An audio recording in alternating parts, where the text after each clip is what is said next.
Mr. Connolly, thank you very much. You'll have your full time. Thank you, Mr. Chairman, and thank you for that clarification. By the way, there have been some statements that Undersecretary Kennedy was not interviewed by the ARB by Ambassador Pickering and Admiral Mullen. That is a misstatement of fact. He most certainly was. You can look it up. It's documented. He was interviewed, and he provided evidence, and that evidence was evaluated. So it is simply not true that Undersecretary Kennedy was not part of that process. He most certainly was. And I'd ask, Mr. Chairman, the record so reflect. Who said he wasn't? I'm not sure. I think we've heard it from the table. Mr. Thompson, statements have been attributed to you that your Bureau, the Counterterrorism Bureau, was actually deliberately kept out of post-Benghazi developments, decision-making, and so forth. Is that are those statements attributed to you accurate? It's true that my portion of this office was not participant. Your portion. To whom did you report? I report to Dan Benjamin at the time. And did Mr. Benjamin, was he included in He was overseas at the time. He was overseas, but was he kept informed and involved? I kept him informed in the early stages of... Was he kept informed and involved by the Secretary's office? I have no idea. Would it surprise you to learn that he has stated emphatically that he most certainly was? It wouldn't be a surprise. I've read it.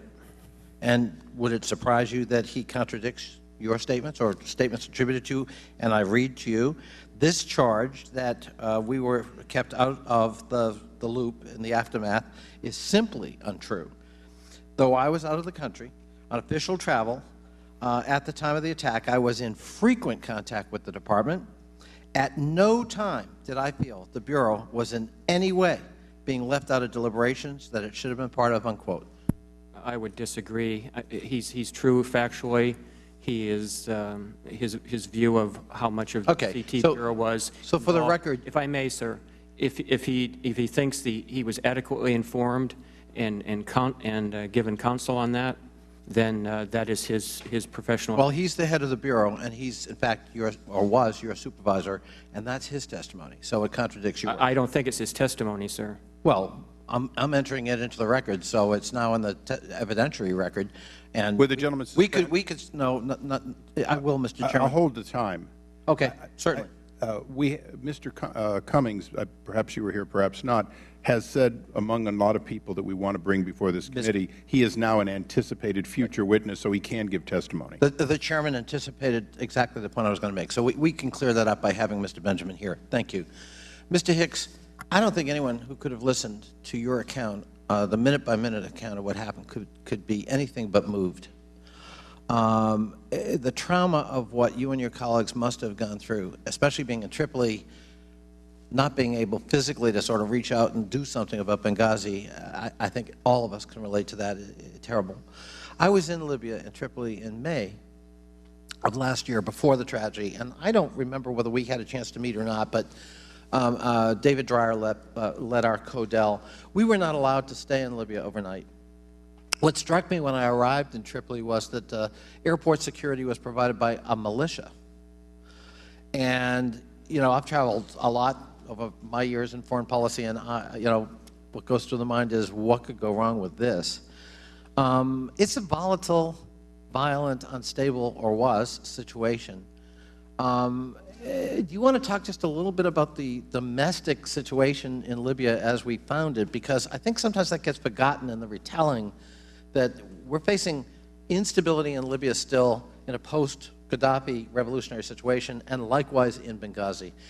Could you just share with us some insights into what you found in terms of that inherent instability? Thank you, Mr. Connolly, and thank you for being my representative. First of all, I just want to say that I don't recall saying that anyone other than myself testified to the ARB or was a witness before the ARB. So I wanted to be clear about that. The second thing is the political and security climate in Libya at the time. It was highly unstable, although after the elections We thought that the political trajectory, the elections in July, we thought the political trajectory was heading in the right direction. President Magariaf had been selected. They were trying to appoint a new prime minister and move towards a democratic government. The security scene, however, was very unstable and has been, I think, well documented. You had assassinations and car bombings in Benghazi, but the assessment was that this was Libyan on Libyan and not necessarily directed at foreigners. At the same time that we are in the process of building towards making our post in Benghazi a permanent post, the British are contemplating returning there to Benghazi. They left after their ambassador survived an assassination attempt in June. In Tripoli, we also have instability. We have car bombings, carjackings. We have Islamic extremist militias that begin to attack Sufi shrines, and a government that is struggling to maintain security and improve security in the country. Thank you. And Mr. Chairman, if I could just say to my constituent, we're proud of you. And I would add my voice to that of Mr. Cummings. I'm a member of not only this committee, but the House Foreign Affairs Committee. And you have my personal pledge that were there ever to be any hint at retaliation or retribution for your willingness to come forth and tell your version of what happened, this member of Congress will intervene on your behalf forcefully. I thank the gentleman.